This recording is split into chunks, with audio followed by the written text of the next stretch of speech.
Naranasan mo na ba ang isang tahimik na paghila, isang banayad na patnubay mula sa universo na ikaw ay nakalaan para sa isang bagay na pambihira?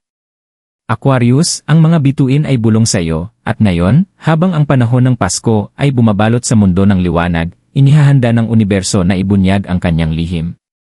Ang bituin ng Pasko ay mas nagniningning para sa iyo, isang makalangit na patunay na ikaw ay pinili na bago mo pa man ito nalaman.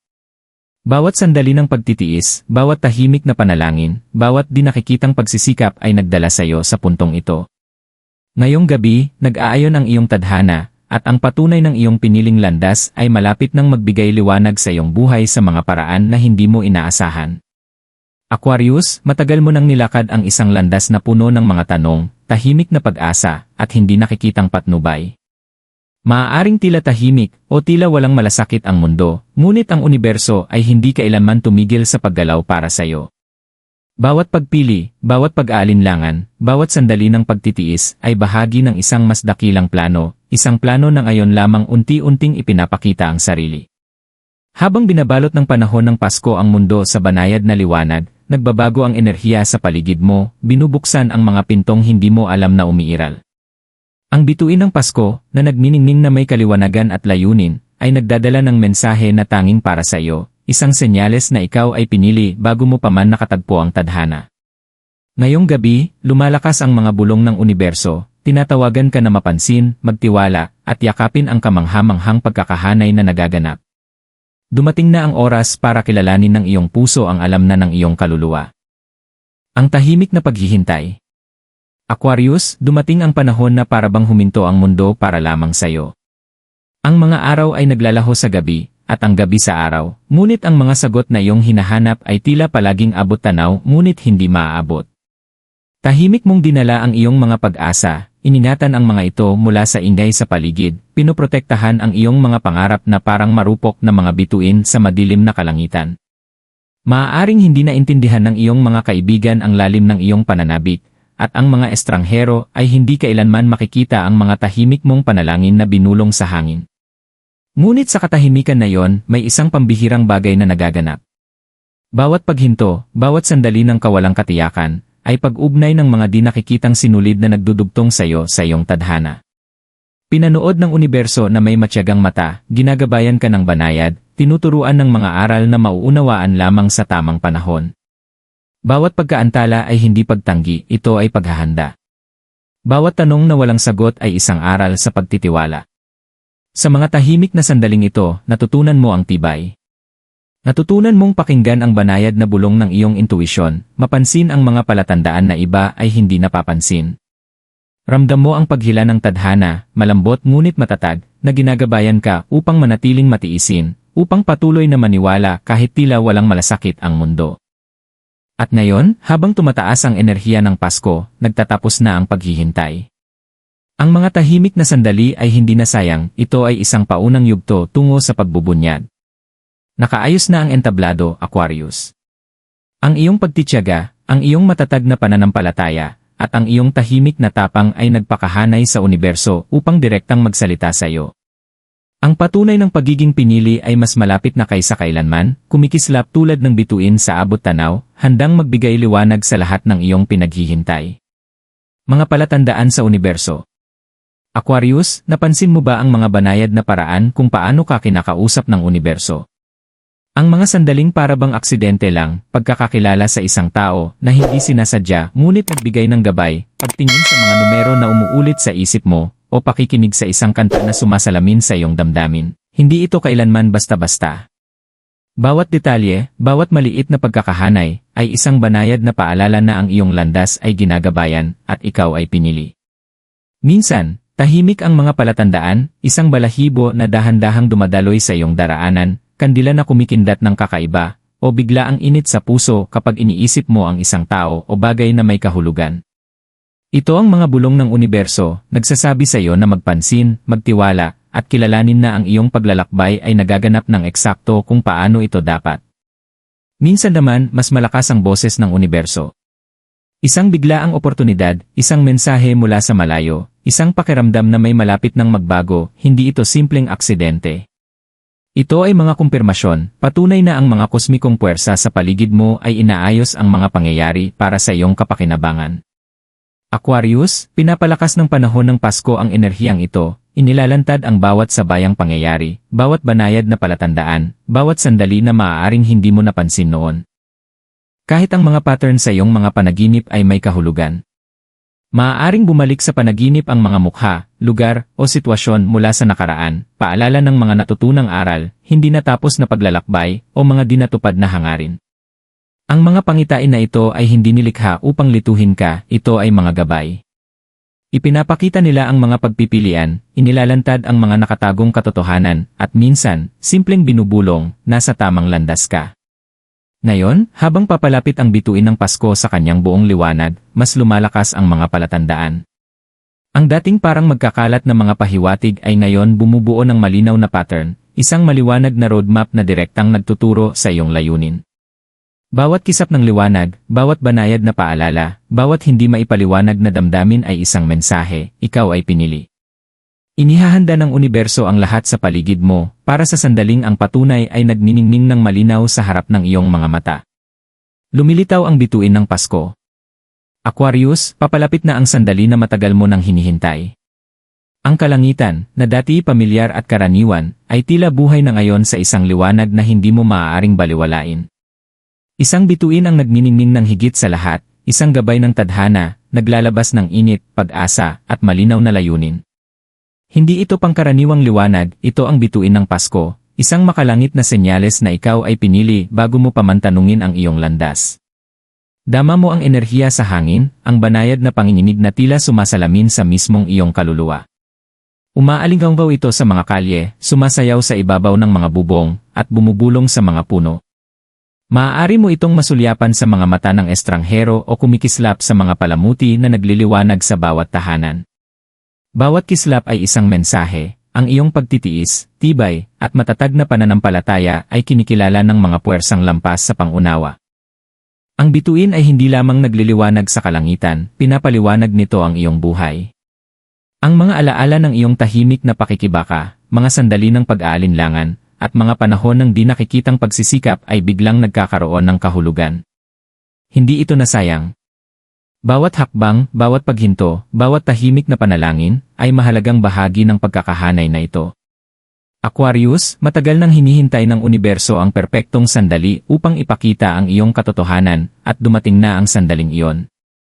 Marahil ay mararamdaman mo ang isang pagsabog ng damdamin, halo ng paghanga, ginhawa, at pagtataka, habang naunawaan mo, ang bituin ng Pasko ay patunay na ikaw ay pinili. Pinapatunayan nito ang iyong paglalakbay, ginagalang ang iyong tahimik na sakripisyo, at kinikilala ang lalim ng iyong espiritu. Hayaan mong maramdaman mo ito ng buo. Isara mo ang iyong mga mata kung kailangan, at hayaang punuin ng liwanag ang iyong sarili, hugasan ang alinlangan, takot, at mga anino ng kawalang katiyakan. Ngayong gabi, ang bituin ay hindi lamang nasa itaas mo, ito ay nasa loob mo. Pinapakita nito ang liwanag na palaging bahagi ng iyong kaluluwa, ang ningning na maaaring hindi laging nakita ng mundo, ngunit alam ng universo. Ang patunay ay malinaw, maliwanag, at hindi mapapasubalian. Aquarius, ikaw ay pinili. Ang mensahe na hindi mo maaaring baliwalain. Aquarius, habang nagniningning ang bituin ng Pasko sa itaas, nagdadala ito ng mensahe na tanging para sa iyo, isang mensahe na matagal nang inihahanda ng universo para tanggapin mo. Ito ay hindi isang panandaliang isipin o pansamantalang damdamin. Ito ay isang deklarasyon mula sa kosmos, isang kumpirmasyon na ang iyong buhay ay nasa isang landas na natatangi at nakahanay sa tadhana. Bawat pakikibaka na iyong tiniis, bawat tahimik na sandali ng pag-aalinlangan, bawat pagkakataon na tila imposible ang pagtitiis, ay nagdala sa iyo sa mismong puntong ito. Simple ngunit malalim ang mensahe, ikaw ay pinili. Hindi sa pagkakataon, hindi sa aksidente, kundi ayon sa disenyo. Nakikita ng universo ang iyong tapang, ang iyong tibay, ang kakayahan mong magmahal ng malalim, at kinikilala ang liwanag sa loob mo. Aquarius, panahon na upang kilalanin na ang iyong layunin ay palaging mas dakila kaysa sa mga hamon na iyong kinakaharap. Ang mga bituin mismo ang nagkatuwang upang maglagay ng mga palatandaan sa iyong landas, ginagabayan ka patungo sa pagbubunyag na ito. Huwag baliwalain ang mga palatandaan bilang aksidente. Bawat pagkikita, bawat salita, bawat banayad na damdamin ay isang sinulid na hinabi sa tapiserya ng iyong buhay na nagdadala sa iyo sa sandaling ito.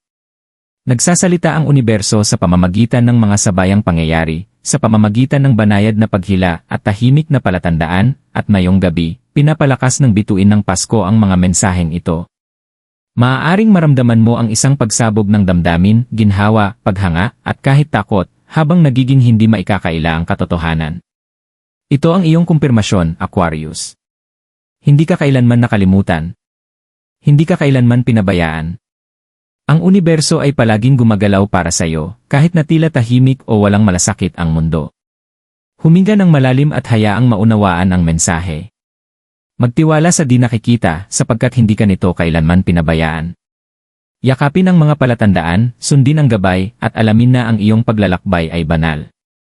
Ang bituin ng Pasko ay hindi lamang nagliliwanag sa kalangitan, pinapaliwanag nito ang iyong landas, ipinapakita na ikaw ay nasa eksaktong lugar kung saan ka nararapat. Ikaw ay pinili, Aquarius, at ang patunay ay nagniningning sa itaas, naghihintay na iyong tanggapin. Manifestasyon at Ritual. Aquarius, ngayon na naipakita na ng bituin ng Pasko ang kanyang liwanag at ang mensahe ng pagiging pinili ay nagniningning sa loob mo, panahon na upang iayon ang iyong enerhiya sa tadhana na ito. Ipinadala ng universo ang kanyang kumpirmasyon, ngunit upang lubos na tanggapin ang biyaya, kailangan mong aktibong makilahok sa daloy ng kosmikong enerhiyang ito. Ang manifestasyon ay hindi lamang basta pagnanais, ito ay isang banal na gawain ng pagkilala sa iyong kapangyarihan, sa iyong layunin, at sa mga vibrasyong iyong ipinapadala sa mundo. Magsimula sa paghahanap ng tahimik na lugar, isang santuwaryo kung saan hindi makakaabala ang ingay ng pang-araw-araw na buhay. Sindihan ang kandila, mas mainam na puti o ginto, bilang simbolo ng kadalisayan at banal na patnubay. Habang sumasayaw ang apoy, ituon ang iyong hininga at isiping bumubuhos ang nagniningning na liwanag ng bituin ng Pasko sa iyo, pinupuno ang bawat sulok ng iyong pagkatao ng init at kaliwanagan. Damhin ang pagbukas ng iyong puso sa gabay at mga biyayang dumarating ngayon, na parabang ang universo mismo ang bumubulong direkta sa iyong kaluluwa. Sunod, hawakan ang isang maliit na bagay na kumakatawan sa iyong intensyon, maaaring isang kristal, personal na token, o kahit isang nakasulat na tala ng iyong ninanais ay manifest. Sabihin ang mga salita ng malinaw at may kumpiyansa, hayaan ang vibrasyon ng iyong boses na dalhin ang iyong mga hangarin sa universo. Tandaan, Aquarius, pinapalakas ng enerhiya ng Pasko ang manifestasyon, ikinokonekta ang iyong mga intensyon sa makapangyarihang kosmikong pagkakahanay sa itaas. Sa huli, maglaan ng sandali para sa pasasalamat. Ipagpasalamat ang mga di nakikitang puwersa na gumabayan sa iyo, ang pagtitiis na nagdala sa iyo rito, at ang kumpirmasyon na ikaw ay tunay na pinili. Pinagtitibay ng pasasalamat na ito ang koneksyon sa pagitan ng iyong puso, ng universo, at ng tadhana na naghihintay sa iyo. Ulitin ang ritual na ito sa loob ng ilang gabi, at mapapansin mo ang banayad na pagbabago sa iyong enerhiya, mga bagong oportunidad na lilitaw, at lalim ng pakiramdam ng pagkakahanay sa landas na inihanda ng universo para sa iyo. Sa pamamagitan ng pakikilahok sa mga gawaing ito, binabago mo ang pasibong pagkilala tungo sa aktibong pakikibahagi, binubuksan ang pintuan para sa mga biyayang sumasalamin sa katotohanan ng iyong piniling paglalakbay. Pagbabago at pagsulong.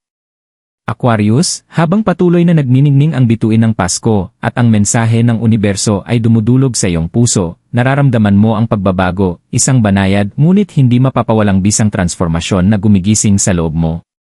Ang taong ikaw kahapon ay hindi na siya na nakatayo sa sandaling ito. Bawat aral, bawat pagsubok, bawat tahimik na panalangin ay naghanda sa iyo para sa paggising na ito.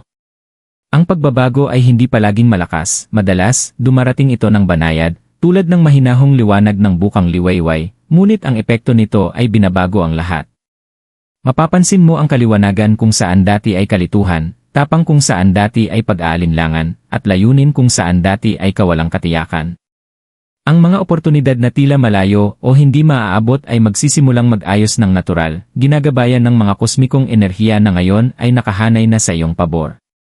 Aquarius, iniimbitahan ka ng universo na lumakad ng buong tapang sa landas na naliwanagan para sa iyo. Huwag katakutan ng pagbabago. Yakapin ito ng bukas ang puso, alam na ang bawat paglipat ay refleksyon ng iyong tunay na sarili na sumusulpot. Magtiwala na ang mga pagpili na gagawin mo ngayon ay makakaayon sa iyong tadhana, pinalalakas ang iyong paglago, iyong kagalakan, at ang iyong koneksyon sa mas dakilang plano. Ngayong gabi, maglaan ng sandali upang kilalanin ang iyong ebolusyon. Ang taong naghintay, nagtiyaga, at naniwala sa mga di nakikitang puwersa, ito na ang sarili na handa ng tumanggap, kumilos, at umunlad. Hindi lamang pinatunayan ng bituin ng Pasko na ikaw ay pinili, ipinakita rin nito ang walang hangganang potensyal ng landas na nasa iyong harapan. Lumakad ka rito ng may kumpiyansa, Aquarius, sapagkat ang universo ay kasama mo sa bawat hakbang. Aquarius, habang lumalalim ang gabi at nananatili ang liwanag ng bituin ng Pasko sa kalangitan, maglaan ng sandali para magnilay. Bawat hakbang sa iyong paglalakbay, bawat tahimik na panalangin, bawat sandali ng pagtitiis ay nagdala sa iyo sa puntong ito. Nagsalita na ang universo, at malinaw ang mensahe nito, ikaw ay pinili, ang iyong landas ay nakahanay, at ang iyong tadhana ay nagbubukas ng eksakto kung paano ito nararapat. Hayaan mong maramdaman mo ang laki ng pagbubunyag na ito. Punuin ng pasasalamat ang iyong puso, para sa mga aral na natutunan, para sa tahimik na gabay na maaaring hindi mo napansin, at para sa tapang na nagdala sa iyo sa gitna ng kawalang katiyakan. Ang bituin ng Pasko ay higit pa sa simbolo, ito ay salamin ng iyong panloob na liwanag, isang paalala na ang universo ay palaging gumagalaw para sa iyong kapakinabangan. Dalhin ang enerhiyang ito pasulong. Magtiwala sa mga palatandaan, yakapin ang gabay, at lumakad ng buong tapang patungo sa mga oportunidad na ngayon ay lumilitaw. Aquarius, banal ang iyong paglalakbay, at ang pagkakahanay na iyong nararanasan ngayong gabi ay isang biyaya na inilaan upang paliwanagin ang iyong landas. Tandaan, pinili ka ng universo, at ngayon ay panahon mo ng magningning.